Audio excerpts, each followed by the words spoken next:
Some of you have been waiting a whole 4 months for this, and I do want to apologize for that. It did take me some time because I was focusing on overhaul, which I am still focusing on that now. But oh whoa, this chapter, how do I put it? You remember the previous warnings I gave in chapter 1? Well, they're technically here. So I do want to warn you that there is forced touching and, well, just a lot of forced things. I don't know how to say it without sounding bad, which it is, but just get ready to be force kissed and force touched. That's all I'm gonna say. But anyways, here's the long-awaited Alien Bakugo X Reader. My bad, this is X Listener, but who cares? It had taken everything for Adam to finally comply with your request. Well, more than work had demanded it. What do you mean? Adam gasped, his mouth slightly opening as he looked shocked. I am tasked with trying to understand what this creature is, and they apparently, for a better understanding, want me to bring him here so I can have a full on-the-clock eye on him. I'll be, of course, staying home for the time being until we either, 1, discover why or how he's here, and 2nd, until we know everything about him. I sighed as he watched me, his hand slowly holding onto my forearm. Yin, dear, what if he hurts you? He asked, his bottom lip slightly trembling. I frowned. He hasn't so far. He's been here for some time, and he seems... I paused, looking away, confused and scared all the time. I don't know how to put it, but he just seems to be wondering about the world around him. He only watched me, looking over all my face features, every movement, every little thing that happened, twitch, that could happen. Only if you promise to hand it over to someone if it hurts you. He slowly brought me into his arms, hugging me with a gentle, tight hug. I sighed, smiling a bit back as I hugged. I know he was only worried for me. I was too in this situation. Well, not for just me, but him. This creature had seemingly grown fond of me, and I wasn't too keen on how close it was getting. But in a world where the rich could decide what the poor did with their lives, if they were dead or alive, I could either risk everything we built or play along this board game until the end. I'm just a bit scared, I spoke as he pulled away just a bit. You mean the thing coming here? He asked, but my eyes narrowed as I looked towards him. He's not a thing. He's a living creature, and he's my task to take on. So please don't call him that when he's here. He has a temper, as bad as any human could. He moved some hair out of my face. Fine, but I will make sure you're okay. He smiled. I know he was only saying it. I knew if anything were to happen, if he was to anger Bakugo, he wouldn't make it. I have to be careful. Just please don't do anything wrong and just try and get along with him.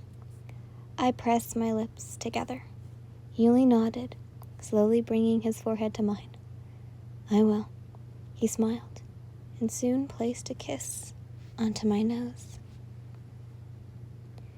He watched everything, smelled everything, but when his eyes laid upon Adam, they slitted. Adam only watched him, with his arms crossed. Bakugo, this is my fiancé. I rested my hands just on my belly, just hoping he would get the hint, but there was a part of me that was hoping he didn't. Whatever he was, he truly did seem to care for me. An odd amount. His tail quickly tapped towards the ground, hitting it in almost a rhythmic beat, and Bakugo slowly walked up to him, and Adam slowly trembled as he walked closer, moving his head towards his. Looking. He spoke.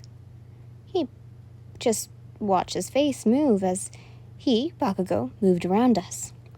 And Adam eyed me as Bakugo took a part of my shirt, the long sleeve I was wearing that somewhat had caught his eye. I know. You have never seen me wearing anything like this. He pulled it as he looked over it more. He then looked towards Adam's clothes, narrowing his eyes, then back towards me. Yes, different from what you've normally seen. He doesn't work at the same place. I smiled, but he only tilted his head. Work? He asked. It's somewhat like a hobby. Some people do it for fun, while some do it for money. I spoke, trying to hopefully get him to understand. He'd do? Bakugo tapped Adam's forehead over and over, making a little "quit it" come from him as he gently moved Bakugo's hand away. I make flowers, he explained shortly, and Bakugo's pupils widened. Flowers? He jolted his head, watching him like a cat would when playing. Yeah. Adam looked away before looking back. You can either decorate with them in a space or say a secret meaning with them, he explained, and his cheeks dusted with pink as he almost looked amused at the antics. Me, see? Bakugo pointed to himself, his tail flicking slowly and less frequent. Adam bit his lip, looking at me for any answer. Bakugo, I'm sorry, but that's all the way across the city, and you're supposed to stay here unless I'm ordered to. Bakugo looked towards me, trying to understand what I was saying, his tail slowly coming to a stop as his eyes returned to normal. His brows, furrowed as he looked towards me, the rapid tail movement coming back. I can bring some home, Adam spoke after a while, and Bakugo stopped, turning towards him. Bring me? His eyes quickly slitted as his tail tapped to the floor faster. It's closed. Adam looked at me and then back to Bakugo. It will be open in an hour. During lunch, I can quickly come back and bring you some. He sheepishly chuckled. Bakugo only watched him for what seemed like hours in complete silence, but in reality, it was only like a minute or two. Good. He stood tall, and then looked around the area. Bakugo, why don't you get comfy, okay? I spoke as I walked over towards Adam. Before you go today, could you grab these for me after work? He looked over your hand as you fished out a piece of paper. He looked over and smiled. I guess, but I thought we already have these. He lightly smirked. We're not just making supper for 3 anymore for the time being. And we only have enough for us, I whispered.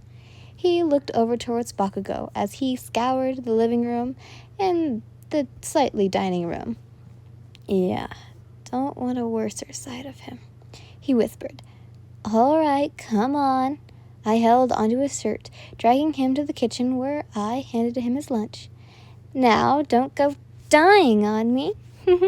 I laughed as he shook his head. Fine, I won't. He smiled before walking over and placing a kiss onto my lips as he cupped my cheek. Love ya, he spoke as he pulled away. Love you too, dummy. I giggled as he turned away towards the door, putting his shoes on and waving as he took his keys. I stood there, smiling at the door with my hands clasped together just in front of my lower belly. I sighed, shutting my eyes as I turned around. Ugh! I screamed out as I opened my eyes to see Bakugo, standing so close in front of me. His eyes slitted as he watched over me. Oh, God, I sighed. You scared. What did he do? He cut me off. His eyes slitted as his tail wrapped around my leg. He gave me a kiss. I spoke. He slowly breathed, watching me. I darted my eyes everywhere until the movement of my hands of his hands cupped my cheek. His eyes lowered as he moved closer. He took one step, I took one back, over and over, one step after the others, until the front door was what stopped me. Bakugo, are you all right? I asked, my speech coming out quickly as he only watched. His face moved closer towards me, his lips pressing on mine, as his other hand came towards my waist, as he quickly pulled away and then back towards my lips, his mouth slightly opening, his teeth biting down on my lower lip, causing me to yelp, my mouth opening as his tongue slipped in. I could feel as if my air was being taken away, as his hold became more and more tighter on me. I swear, he could kill me at any moment now. My eyes rolled on the back of my head as I could feel his tongue move throughout my mouth, and God, I swear, it was going down my throat. As black dots soon appeared in my vision, I began to squirm, the fighting instinct to live, trying to break from his hold, and soon he pulled away. Gasps of air coming in and out of me in speed that I couldn't describe. What was that for? I spat, gasping for air, wiping away the drool and snot from my face. Try, he spoke, his slitted eyes watching me. What?